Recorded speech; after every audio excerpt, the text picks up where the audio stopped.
और दोस्तों, आजकल हमारे देश में शांतिपूर्वक प्रदर्शन चल रहा है और कहाँ चल रहा है? जंतर मंतर पर चल रहा है। और किसका प्रदर्शन है उसके बारे में मैं एक शब्द नहीं बोलना चाहता हूँ, क्योंकि मैं उनकी ना तो प्रमोटिंग करना चाहता हूँ ना तो उनकी मैं मार्केटिंग करना चाहता हूँ। उसके चीफ कौन है उसके बारे में भी आप जानते हैं, वो कहाँ से बिलोंग करते हैं, सब कुछ सारा डिटेल आपको उनके बारे में पता है। तो मैं किसी को उसमें प्रमोट नहीं करना चाहता, क्योंकि मुझे पता है कि मैं जितना भी नाम लूँगा उन्हें प्रमोशन मिलेगा। तो मैं ऐसा कुछ नहीं करना चाहता हूँ। और कुछ नारे जो लगे हैं इस शांतिपूर्ण प्रदर्शन में और जंतर मंतर पर जो भूख हड़ताल हो रही थी, उस पर जो कुछ नारे लगे हैं, पहले मैं उनके नारों को बता दूं। तो नारे लगे हैं: आरएसएस मुर्दाबाद, ब्राह्मण मुर्दाबाद, नाम रहेगा अल्लाह का, प्रेमानंद कोई महाराज नहीं, भारत तेरे टुकड़े होंगे, कश्मीर कभी भारत का हिस्सा नहीं था, और अनुच्छेद 370 को फिर से बहाल करो। यह है शांतिपूर्वक प्रदर्शन जो दिल्ली के जंतर मंतर पर हो रहा था। और इसके साथ साथ और भी कई चीज़ें हुई हैं, जैसे प्रधानमंत्री का अस्थि कलश निकालना और उन्हें मरा हुआ घोषित कर देना। इसके साथ साथ पुलिस वाले की लिंचिंग करने की कोशिश करना भीड़ के द्वारा। और भी कई चीज़ें हुई हैं। तोड़ फोड़ तो जायज़ था, वो होना ही था। कहने का मतलब ये है कि अगर ये शांतिपूर्ण प्रदर्शन अगर ये होता है और भूख हड़ताल इसे कहते हैं, तो फिर अशांति क्या होती है? और अशांति के नाम पे क्या पूरे देश को फूकने की तैयारी थी, पूरे देश को खत्म करने की तैयारी थी? क्योंकि हद तो तब हो गई जब संसद का गेट तक बंद करना पड़ गया। मुझे लगता है कि शायद जो पार्लियामेंट पे अटैक हुआ था उसके बाद ये दूसरी ऐसी घटना है जब संसद का जो है मेन गेट बंद हुआ है। और ये अपने आप में बहुत चिंता का विषय है। हालांकि अंदर से कोई ऐसी खबरें नहीं आ रही है कि किसी को कुछ हुआ हो वहाँ पे, लेकिन फिर भी सोचने वाली बात ये हो जाती है कि इनकी हिम्मत यहाँ तक बढ़ गई थी कि इन्होंने संसद का घेराव तक करने की कोशिश की थी। इसके साथ साथ मेट्रो को भी इन्होंने नुकसान पहुंचाया है और वहाँ पे भी इन्होंने हुड़दंगाई की है। स्टोन पेल्टिंग तो हुआ ही है, पुलिस वालों पे पत्थर मारे गए हैं। और दिल्ली के अलग अलग इलाकों में इनका प्रदर्शन हुआ। और इसके पीछे जो लोग लगे हुए थे, भारत के कुछ पॉलिटिकल पार्टी से लेके फॉरेन तक का जो डीप स्टेट है, सब इसमें इन्वॉल्व था दोस्तों। प्रोटेस्ट की शुरुआत हुई थी नीट पेपर के नाम पे और खत्म हुआ है प्रधानमंत्री के अस्थि कलश पे जाके। तो ये पूरा का पूरा जो ड्रामा चला है, इसका अंत हो ही गया।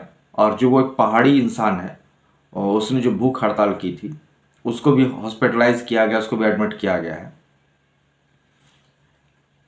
ये बड़ा ही चिंता का विषय इसलिए हो जाता है दोस्तों, क्योंकि हमारे अगल बगल जिस तरीके के माहौल बनाए गए हैं, चाहे वो आप पाकिस्तान में देख ले, चाहे वो आप नेपाल में देख ले, या फिर आप बांग्लादेश में देख ले, श्रीलंका में देख ले, जिस तरह के हमारे पड़ोसी देशों में माहौल और सरकार को अनस्टेबल किया गया है, भारत में ये लंबे समय से प्रयास हो रहा है सरकार को अनस्टेबल करने का। किसान आंदोलन से आप याद कीजिए, तो जब वहां पे प्रधानमंत्री के काफिले को रोका गया था, तब से लेके अभी तक बार बार यही कोशिश की जा रही है कि भारत की सरकार किसी तरह से अस्थिर हो जाए। और ये नीट पेपर के आड़ में जो प्रोटेस्ट हुआ है, ये हम सभी जानते हैं, वाकिफ हैं। शायद यही वजह है कि इसको इतना ज़्यादा वाइड सपोर्ट नहीं मिला है, क्योंकि मुश्किल से 1000-2000 लोग ही पहुंचे हैं। और हर आंदोलन, हर क्रांति सही नहीं होती है, ये हम सबको समझना चाहिए और बहुतों को समझ में आ भी चुका है। किसान आंदोलन की बात करना, नीट पेपर की आड़ में भूख हड़ताल करना, ये हर जगह वाजिब नहीं होता है और हर जगह सही नहीं होता है। जैसा कि मैंने कहा कि मैं अपने स्क्रीन पे ना तो कोई इसके वीडियो लगाने वाला हूँ, ना तो मैं इसके अपने स्क्रीन पे आज कुछ भी इससे रिलेटेड चीज़ नहीं लगाऊंगा। आप मेरी बातों को अगर समझ सकते हैं, मेरी बातों से अगर आप कनेक्ट कर पा रहे हैं तो बहुत अच्छी बात है, वरना जैसा आपको ठीक लगे आप इस वीडियो को स्किप भी कर सकते हैं। आप कुछ और भी कह सकते हैं इसके बारे में। कमेंट सेक्शन में आप कमेंट जरूर करें। लेकिन मैं यही कहूँगा कि जिस तरीके से मैं बायकॉट कर रहा हूँ इसका, ना तो मैं इस प्रोटेस्ट करने वालों का नाम लेना चाहता हूँ, ना तो ये कहाँ पे कौन इसको चला रहा है मैं उसकी बात करना चाहता हूँ। आप सभी लोग जानते हैं मैं किसकी बात कर रहा हूँ। और पिछले कई दिनों से और इन्होंने पूरा का पूरा माहौल गंद मचा के रखा हुआ है, पूरी गंदगी फैला के रखी हुई है और मैं पूरी तरीके से इसे कंडेम्ड करता हूँ। ये सिर्फ और सिर्फ भारत के युवाओं को बरगलाने का, बहकाने का और गलत डायरेक्शन में ले जाने की पूरी तैयारी है। भारत का जो यूथ है, भारत की यंग जनरेशन है जिस पे हम सभी को नाज है, उसको किस तरीके से रोड पे ले आया जाए और किस तरीके से इस देश में एक अराजकता वाला माहौल तैयार कर दिया जाए। और मैं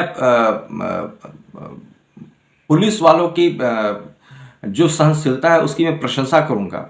ये चाहते हैं कि भारत भी अरब स्प्रिंग के तरह जले और जिस तरीके से अरब स्प्रिंग के आड़ में सत्ता परिवर्तन हुआ था, भारत की भी डेमोक्रेसी में किसी भी तरीके से जो अभी एक डेमोक्रेटिक गवर्नमेंट काम कर रही है उसको उखाड़ फेंको और उस गवर्नमेंट को यहाँ पे बैठाओ जो निकम्मी हो, नकारा हो और कठपुतली की तरह दूसरे देश से चल रही हो।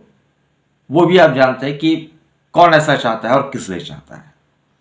तो कुल मिला के कहने का मेरा मतलब यही है कि बॉयकॉट कीजिए, इसको ज़्यादा मीडिया हाईलाइट ना करे और इसके बारे में चर्चा करने की भी जरूरत नहीं है। ये they all are anti social elements, असामाजिक तत्व हैं, ये देशद्रोही हैं जो प्रोटेस्ट कर रहे थे और इनका बॉयकॉट कीजिए। और वो जो पहाड़ी इंसान है जो भूख हड़ताल करके बैठा हुआ है, उसके एनजीओ को एफसीआरए ने रोक रखा है, वहां पे फंडिंग तक वो होने नहीं दे रहे हैं। एफसीआरए क्या है और क्यों रोका है ये आप जाके सर्च कर लीजिए, आपको पता चल जाएगा कि वो पहाड़ी इंसान जो कुछ दिन पहले कह रहा था कि अगर चाइना भारत पे अटैक करता है तो हम लोग उससे रोकेंगे नहीं, उससे रास्ता दे देंगे। और बाद में कहा गया कि उसने जो बोला था उसकी बातों को गलत तरीके से पेश किया गया। मैं कहता हूं कि बोलने की जरूरत ही क्या थी ऐसे शब्दों को। तो आप लोग से यही निवेदन है कि इसकी ना तो मार्केटिंग कीजिए ना तो इसकी प्रमोशन कीजिए, कुछ इनके बारे में बोलने की जरूरत नहीं है। आप अपना काम कीजिए, राष्ट्र हित में काम कीजिए, अच्छे काम कीजिए, अच्छे कंटेंट तैयार कीजिए और बाकी इन लोगों को साइड कीजिए, साइड लगाइए। जय हिंद, वंदे मातरम दोस्तों।